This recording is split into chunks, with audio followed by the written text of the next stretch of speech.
Have the Indiana Fever officially reached their breaking point? Because after what we just watched against Golden State, I'm not sure this team can keep pretending everything is fine. Forget the final score for a second. Forget the missed shots. Forget the ugly loss. What happened in that game felt much bigger than basketball. For the first time all season, it genuinely looked like Caitlin Clark had reached her limit. And honestly, I don't blame her. This wasn't just another frustrating night.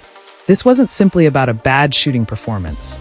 This looked like a superstar who's slowly being pushed to the edge by the very organization that's supposed to be building around her.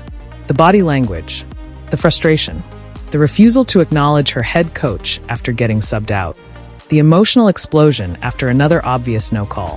When you put everything together, it paints a picture that should scare every Indiana Fever fan. Because this isn't trending in the right direction. It's getting worse.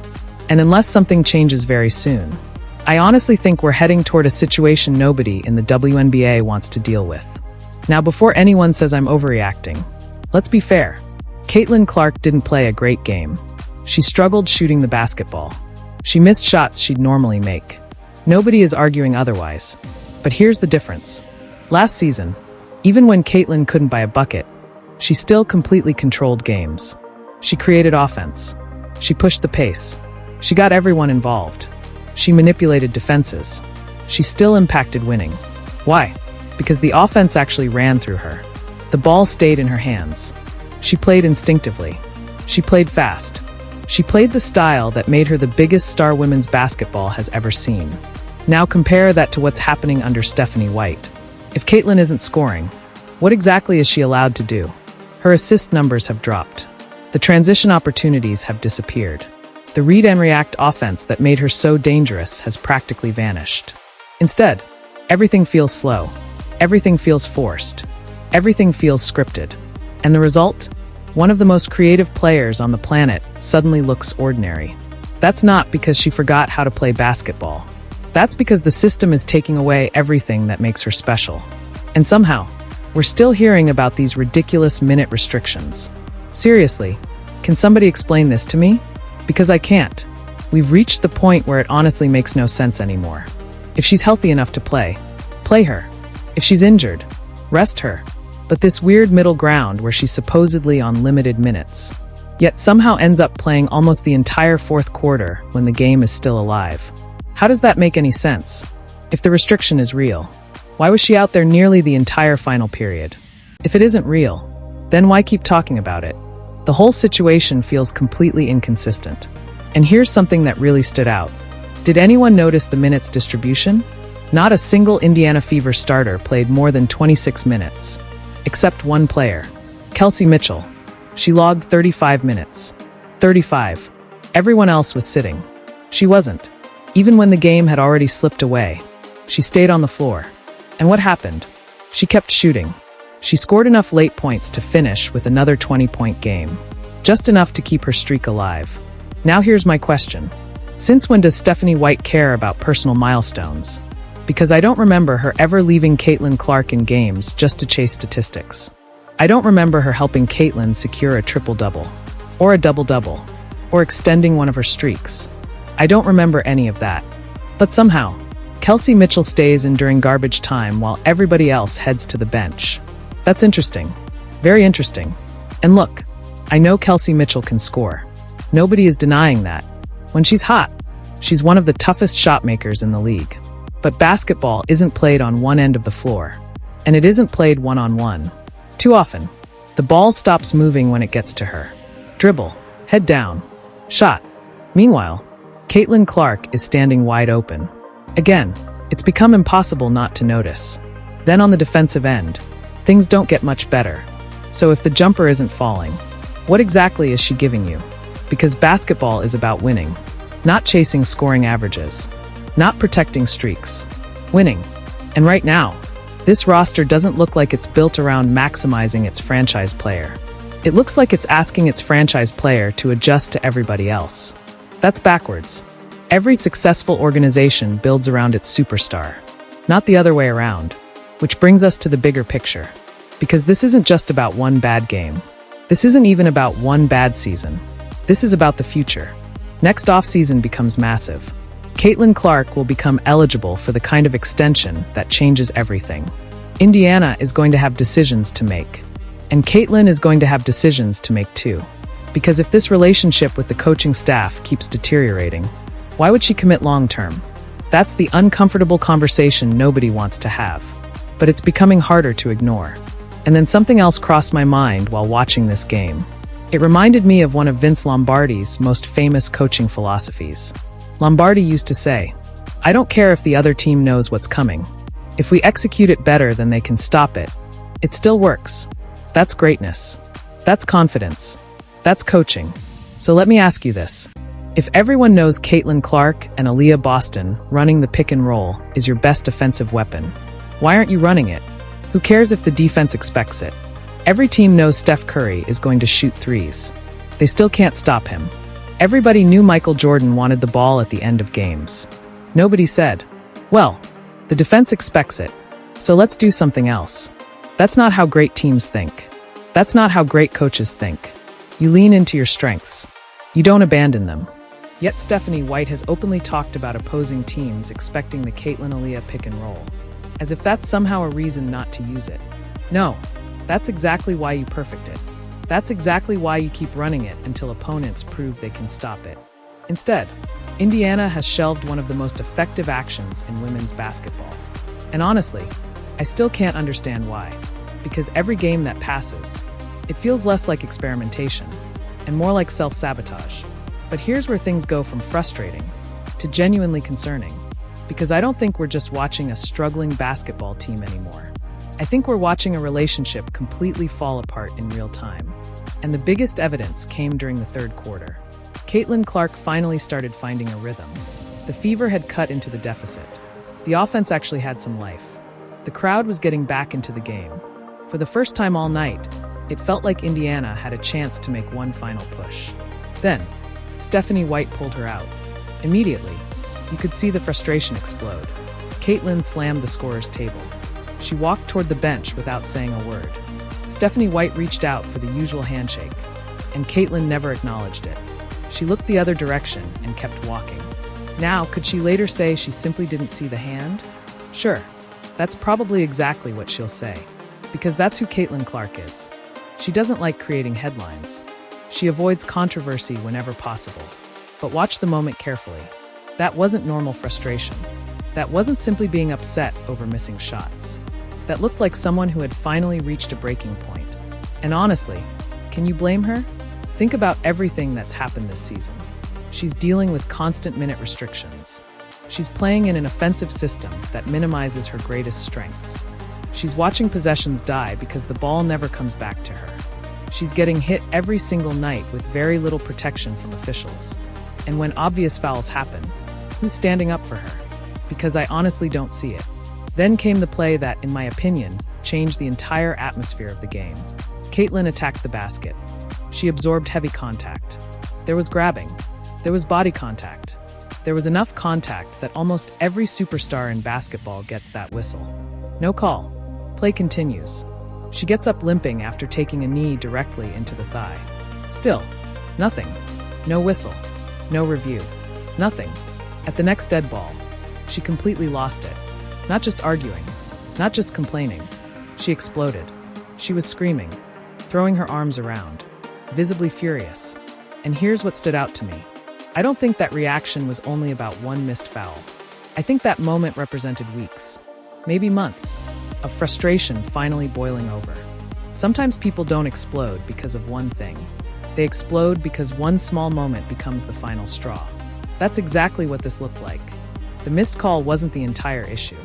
It was simply the moment that released everything she'd been carrying. The pressure, the criticism, the constant adjustments, the lack of support, the physical punishment, all of it. And honestly, watching that sequence, it didn't look like a player arguing with referees. It looked like someone who finally couldn't keep bottling everything inside anymore.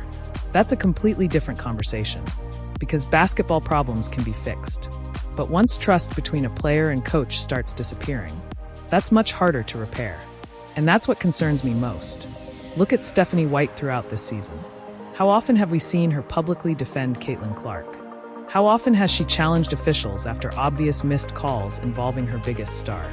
How often has she gone out of her way to protect the player carrying the entire league's spotlight? Not often enough. Instead, it feels like most of the criticism always lands in the same place. On Caitlin. If the offense struggles, it's Caitlin. If the turnovers increase, it's Caitlin.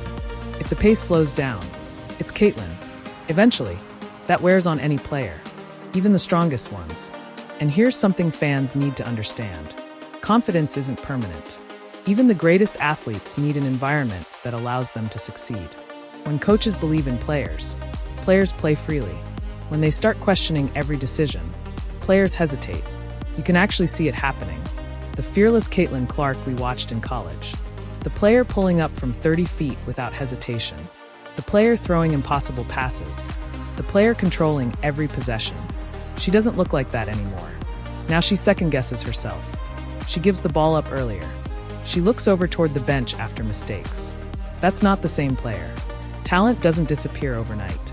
Confidence does. And rebuilding confidence is much harder than building it in the first place. Then there's another issue that keeps getting ignored. The locker room. Nobody inside that organization is going to publicly admit anything. Nobody wants that story becoming national news. But if you've watched this team carefully all season, it's hard not to notice certain things. Certain conversations. Certain body language, certain reactions after games. Players naturally form relationships. That's normal. But lately, it feels like different groups are pulling in different directions. Sophie Cunningham and Caitlin Clark seem incredibly close. Lexi Hull has consistently supported Caitlin. Other players appear much more connected with Stephanie White. Again, nobody's going to admit that publicly. But chemistry doesn't lie. You either feel connected as a team, or you don't. Right now, Indiana doesn't look connected. It looks divided. And divided teams almost never win championships. Because eventually, basketball becomes secondary. Every possession starts carrying emotional baggage. Every substitution gets questioned. Every coaching decision gets analyzed. Every missed pass becomes personal. That's when seasons completely unravel. Now let's talk about Aaliyah Boston. Because I actually feel bad for her. She's in an incredibly difficult position. She just committed her future to Indiana. She signed the long-term extension. Yet she's Stephanie White has openly talked about opposing teams expecting whether she agrees with everything happening or not. As if that's somehow she has to be extremely careful. No, she can't publicly. That's exactly why you perfect it. She can't create. That's exactly why you keep. She has to protect the franchise she's committed to. Stop it. That's an impossible situation. Indiana has shelved one of the most effective, especially when the media is watching every move. And honestly, and while everyone still can't understand Indiana's struggle, because every game that the biggest casualty might actually less like experimentation. Everyone expected more like self-sabotage. WNBA. But here's where things go from frustrating. Aaliyah Boston to genuinely concerning. That pick and roll should be because I don't think we're just watching a struggling basketball barely being featured.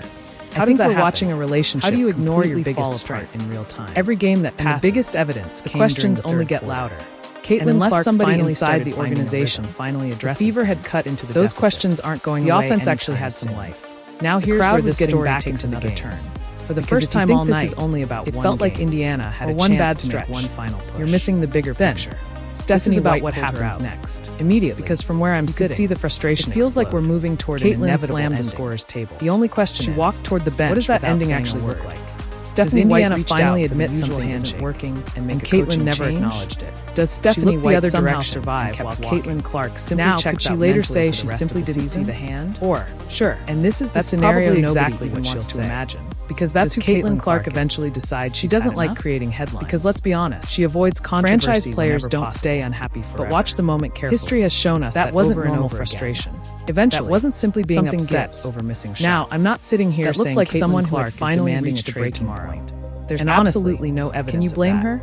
But what I am saying everything that's happened this season. If the environment around your superstar continues getting worse instead of better, she's playing in an offensive system. Can't be shocked when minimized conversations eventually begin. She's watching possessions die because nothing about this situation feels healthy. She's getting hit every single night. Not the very little protection. Not the body language. And when obvious fouls happen, nothing. Who's standing up? Then there's another storyline because I honestly don't see it. Then came Stephanie White's, in my opinion, changed the entire talk about her career. They always bring up the successful WNBA She absorbed heavy contact, but they rarely mention Vanderbilt. There was body contact. And that's interesting. There was enough contact. If you go back and look at every superstar in basketball, it wasn't just losing basketball games. No call. Players play continues. Multiple she gets up limping after taking a knee. Several openly struggled with the environment. Still, some reportedly walked away from basketball altogether. Nothing. Others simply wanted to get as far away from that. She completely lost it. Not just arguing. Every story has two sides. Not just complaining. And I'm not going to pretend we know every detail. Throwing her the same kinds of concerns, visibly furious, following a coach. And here's what stood out to another. I don't think that naturally going to start about one missed foul. Especially when the body language we're seeing today, maybe months, starts matching those frustration finally boiling again. I'm not saying people don't explode because of I'm saying the similarities they explode because one small moment becomes the final straw. This is exactly the kind of story reporters should be investigating. The missed call wasn't the entire issue. Most of the national conversation is focusing on everything except what's happening inside the Indiana Fever. The constant adjustments. Why? The lack of support. That's where the real story physical punishment be. All of there's something else that honestly, caught my attention watching that sequence. While most players look like a player arguing with referees, Caitlin Clark looked like someone who finally couldn't keep bottling everything inside. Now normally, that's I wouldn't think twice about two teammates talking because basketball happens every single game. But once contrast between a player and coach after everything we've watched unfold this season, that's much harder to repair. Every visible interaction, and that's what suddenly carries a little more weight. Look at Stephanie White talking about the game. Maybe. How often have we seen discussing adjustments defend Caitlin Clark? Possibly. How often has she challenged officials after obvious missed calls involving her? We honestly don't know. But that's exactly gone out of her way to protect the questions keep growing because the organization isn't giving anyone not often enough. And when organizations feels like most of the criticism always lands, people naturally begin creating their own. On Caitlin, that's never a good place to be. Meanwhile, Caitlin, other players turnovers and left Stephanie White's system Caitlin seem to be thriving. If the pace slows down, we've seen it before. Eventually, players leave. That wears on confidence returns. Even the strongest production improves. And here's something like fans completely different basketball players. Confidence isn't at some point. You have the greatest whether that's just need an environment that allows or whether there's actually a pattern developing. When coaches believe in players, because patterns matter. Players play freely. One player struggling, when they start questioning every decision. Two players hesitate. Still possible. You can actually see multiple athletes the fearless Caitlin Clark after leaving the same environment. The player people are going to notice 30 feet without now let's go back to Caitlin Clark. The player throwing impossible through all passes. Of this, I honestly feel bad for every possession. Forget basketball. She doesn't look like that anymore. Forget now she second guesses herself. Forget wins and she gives the ball up earlier. We're talking about a young athlete over toward the bench entered the league with enormous expectations. That's not the same player. She's carried the weight disappear over an entire sport. Confidence does. She's filled arenas. And rebuilding broken television is much harder than building sold merchandise in the first place. Created opportunities. Then there's another issue that keeps getting ignored. And despite all of that, nobody inside feels like she's receiving the least amount of support from the people. Nobody wants that story becoming national news. That's hard to watch. But if you've watched nobody expects everything to be perfect. It's hard not to notice certain things. Second-year certain conversations. Every superstar body goes through adversity. Certain reactions part of after games. But your own organization should never become the biggest obstacle standing in your way. But lately, that's where things become dangerous, pulling in different directions. Because once a player starts losing Sophie Cunningham and Caitlin getting Clark it back becomes incredibly difficult. Lexi Hall has consistently supported Caitlin. Sometimes players appear much more connected. That's why these next few weeks are absolutely critical. Nobody's going to Indiana has to make a decision, but chemistry not next off-season. You either feel connected as a team now, or you don't. Because if this relationship continues, Indiana doesn't look connected. The ending feels almost unavoidable. And divided teams maybe Stephanie never win championships. Maybe the front because eventually major roster basketball becomes secondary. Maybe they completely every possession starts carrying Caitlin Clark like they should have. Every substitution gets questioned. Or maybe every situation reaches a point where both sides every missed pass becomes personal together. That's when I genuinely hope it doesn't come to that. Now let's talk about the Indiana Fever. Have something because I actually feel bad spend decades searching. She's an incredibly transformational superstar. She just committed her future to Indiana. She signed the long-term extension. Players like Caitlin Clark don't come around very often. You don't build around those players halfway. You don't ask them to become someone else. You maximize everything they already do better than anyone in the world. That's how dynasties begin. Right now, Indiana isn't doing that. And every game that passes makes the situation feel a little more urgent. Maybe they'll figure it out. Maybe this becomes the turning point. Maybe everyone looks back months from now and laughs because everything eventually came together. I hope that's what happens. But today, watching that game, watching Caitlin's reactions, watching the visible frustration, I can't honestly say I'm optimistic. Because what I saw wasn't simply disappointment. I saw exhaustion. I saw frustration. And I saw a superstar who looked like she was carrying far more than just a basketball team. Hopefully I'm wrong. Hopefully the Fever fix this before it's too late. Because if they don't, this won't just be remembered as another disappointing season. It'll be remembered as the moment one of the greatest talents women's basketball has ever seen started losing faith in the organization built to support her. And that would be a disaster for everyone involved. But that's just my opinion. I want to hear yours. Do you think Indiana Fever can still turn this season around? Is Stephanie White still the right coach for this team? Or has the relationship between her and Caitlin Clark already reached the point of no return? Let me know your thoughts down in the comments. If you enjoyed the video, don't forget to like, subscribe, and turn on notifications so you don't miss future uploads. As always, thanks for watching, and I'll see you in the next one.